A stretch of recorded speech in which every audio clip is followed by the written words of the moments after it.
This is take two. Come on in.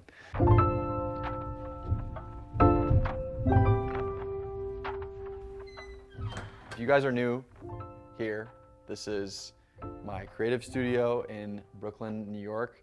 My name is Sam. I'm a 26-year-old filmmaker, and I thought I would give you guys a little bit of a raw look into the studio. Initially, when you walk in, the goal was for it to feel super open. There's the skylight above, which brings in a ton of light, which is amazing. Initially, Jake and I really wanted the whole space to feel open. With that being said, we thought that if it was going to be open, we wanted our spaces to feel a little bit similar so that you have the same desk, same color rug, and same rug, so that when people walk in and it's a little bit of, do these guys work together? Do they not work together? I know they're brothers. If we weren't going to close off certain areas, we wanted to have some form of cohesion within the room.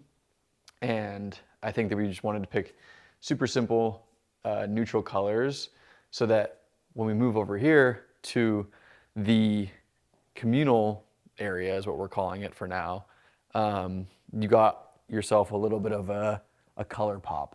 It has more of a cozy feel, I would say. This was a huge work in progress from when we initially started. These green chairs are some of my favorite additions to the studio. I have no place to be speaking on interior design or anything in that direction. Jake really made all the executive decisions, and I follow his lead, and we split the Venmo. So I wanted this space, and I know Jake did too, to feel like it's separate from the work areas, so that when you do come over here or you're meeting with a client or a friend, it gives more of like cozy vibes versus work at desk, editing, sending emails. And that shift in mindset sounds kind of corny, but it's actually true. And it's allowed me to even take a 5-minute, 10-minute break from editing all day and just come over here, have a coffee, sit down, look at a book, which I never do, and just kick it for a second. I'm super happy with this space. And it's a perfect segue into art that you see all around the room. Obviously, Jake's painting is up here. Right now, we kind of interchange depending on the vibe, the season, and then shifting over to this open flex area, which is all surrounded by Jake's awesome art. Honestly, love having all of this art around. Initially, this space was gonna be mine, so I thought that this would be a really cool space to have a photo backdrop and have people come in and basically have like a nice little talking head space to talk to you guys and talk to Instagram. But it's sort of turned into like this makeshift gallery and flex space for me to come over and film on the C-stand, film stop motion, film all these different types of stuff, and to have Jake's beautiful art as the background. I kind of love that that's what it evolved into, and I'm super happy that we left it open and not so cluttered, and maybe in 6 months it'll change, but for now we are sticking with this. Jake isn't here to talk on this space, but this is where he works. I believe Jake's gonna paint here and then do all of his other work on that side, and then job, paints at night, does candle fragrance consulting during the day. Obviously where he paints, and I wanted to give you guys a raw look of what this looks like, so we didn't really clean many of the areas, basically because it's an art studio and it's meant to be messy. And we're here at least 5, 6, 7 days a week, and to be able to maintain this space. The new event. Siri's always talking to me. To be able to maintain this space while also, When should I schedule it for? dude, I didn't say your name. To be able to maintain this space while also having our jobs, me as a video director and him as an artist, is a full-time job in itself. And so we're always constantly having people come through, and in order for it to feel the way we want it to feel, we have to always maintain and like take care of it and put some TLC into it. So Definitely something that I underestimated before moving in here. Flipping over here, don't get too close because it's a little bit of a mess, but you'll probably find some like stray espresso coffee beans because this area is what gets used the most in terms of consumption. But it's also something that we could definitely keep a little bit cleaner. Initially, this space came with this awesome like countertop storage. You got protein bars, spices, goo, just in case you want to go for a run. It came with all this like great storage, and it's been super awesome as a utility, but aesthetically, like we're struggling to keep it sort of in its own form. Like it's very hard to keep clean, and that's definitely something that we're working on. Spend so much time here that like I'll end up just bringing food, freezer, and all these shelves that need to be filled with something cool.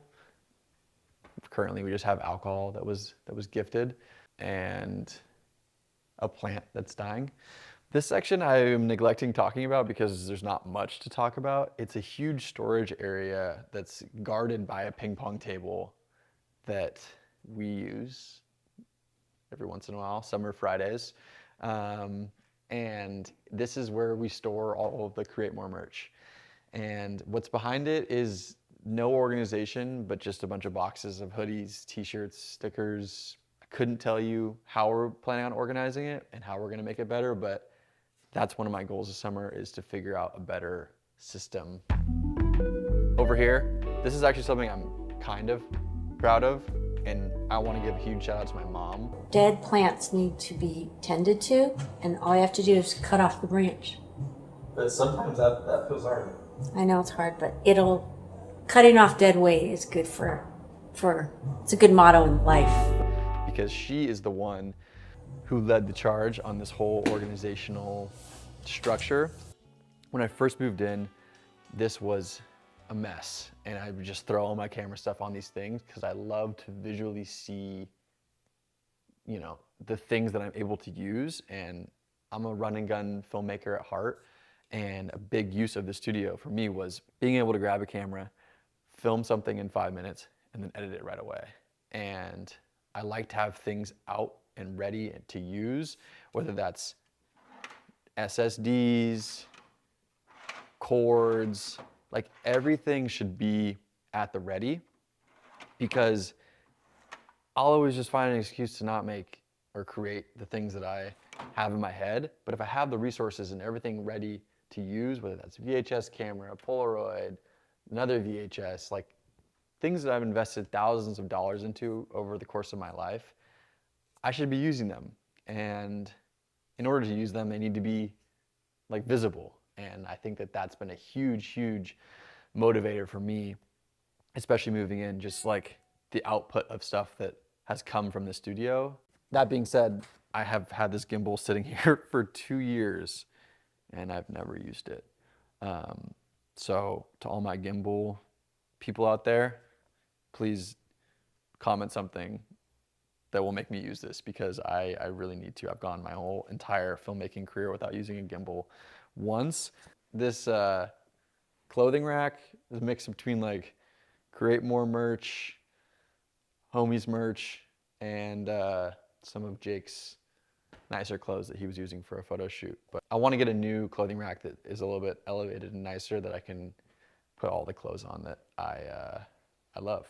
As you can see here, going back to what we talked about earlier, there's usually stands or tripods everywhere in this place, whether it's talking head, clips, or whatever it is. I like to be surrounded and reminded by the gear that I've invested into, and I think that that allows me to like snap into that mode, that work mode, because I'm so grateful to have this space. But I also know that having this space, I need to utilize it to the best of my ability, because I don't know how long that opportunity will last. I gave you guys sort of like a high-level overview of the space, how we are using it, how it's evolved over the last 6 months.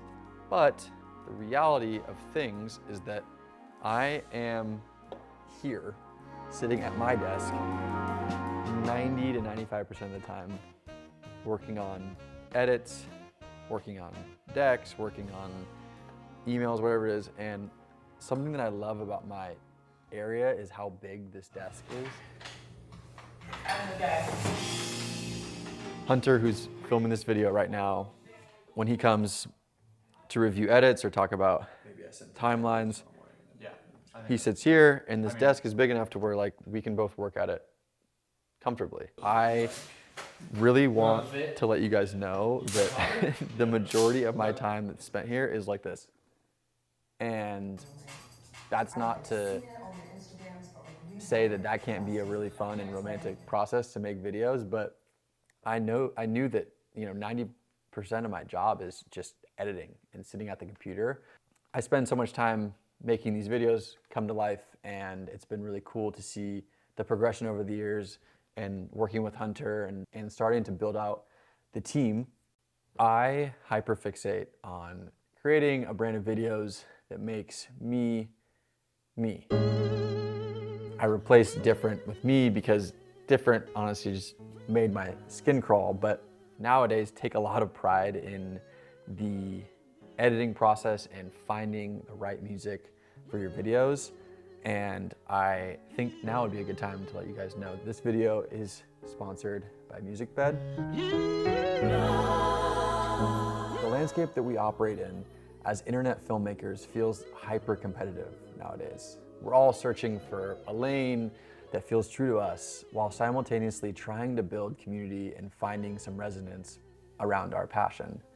At times, it can feel intimidating to create when you're constantly comparing yourself to the sea of content that's fed to you every day. Whenever my head gets cloudy with external distractions, I try to get back to basics on what truly matters most as an artist, focusing on what you can control. For myself, something I feel has always been in my control is my constant hunt for the right music. What music is going to feed the feeling that I'm searching for in my stories? I've become extremely selective on music that drives emotion versus background music that just fills the space. I only use music that enhances the scenes in my films, and that's why I use Musicbed. With Musicbed, you'll get a range of songs that all fit your project seamlessly, giving you the options that truly elevate your content. I've been using their search by song tool that helps reference songs to get me closer to the caliber of music I'm looking for. Your story deserves the best music. Start your 14-day free trial today. Thank you guys so much for watching this video. I know that this style of video was a little bit different than what we normally make on this channel, a little bit slower paced, but I wanted to give you guys just a raw look into how the space has evolved. And hopefully in the next 6 to 12 months, we'll do another updated video. Let me know in the comment section what you guys think, and I will hopefully be posting in the next 2 to 3 weeks, but hold me to that. As always, create more, and I'll see you guys in the next one.